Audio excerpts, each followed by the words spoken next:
Praise the Lord. அந்த வாக்குத்தத்தமான வார்த்தையாவது, குறித்த காலத்திலே வருவேன், அப்போ சாராள் ஒரு குமாரனை பெறுவாள் என்பது என்று சொல்லி ரோமர் 9ஆம் அதிகாரம் 9ஆம் வசனத்தில் அப்போஸ்தலனாகிய பவுல் ஆபிரகாம் மூலமாக ஆண்டவர் சாராளுக்கு அருளின வாக்குத்தத்தை குறித்து எழுதியிருக்கிறதை நாம் வாசிக்கிறோம். அந்த வாக்குத்தத்தம் சாராளுக்குள்ளே நிறைவேறுகிறதுக்கு தேவன் ஒரு காலத்தை குறித்து வைத்திருந்தார். பிரியமானவர்களே, ஒரு விதை விதைப்பதற்கும் அந்த விதை முளைப்பதற்கும் அது வளர்ந்து விருட்சமாய் மாறுகிறதற்கும் அந்த விருட்சம் பூத்து கனி கொடுக்கிறதற்கும் ஒரு காலத்தை தேவன் வைத்திருக்கிறார்.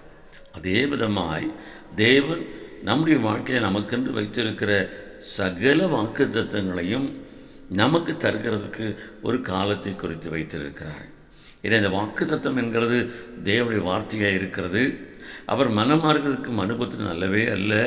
எனவே தேவனுடைய வாக்குத்தத்தங்களை நம்பிக்கையோடு கூட நாம் அதை வாசித்து விசுவாசத்தோடு குறித்த காலத்திற்காக நாம் காத்திருந்தால் அந்த அற்புதம் நம்முடைய வாழ்க்கையில் நிச்சயமாய் நிறைவேறும்.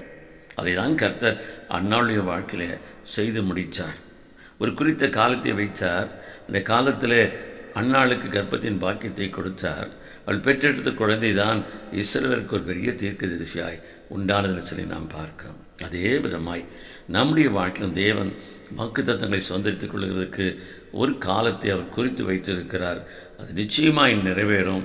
விசுவாசத்தோடு காத்திருப்போம், நம்பிக்கையோடு இருப்போம், தேவனை மகிமைப்படுத்துவோம், வாக்குத்தத்தங்களை சுதந்திரித்துக் கொள்வோம். ஆமென்.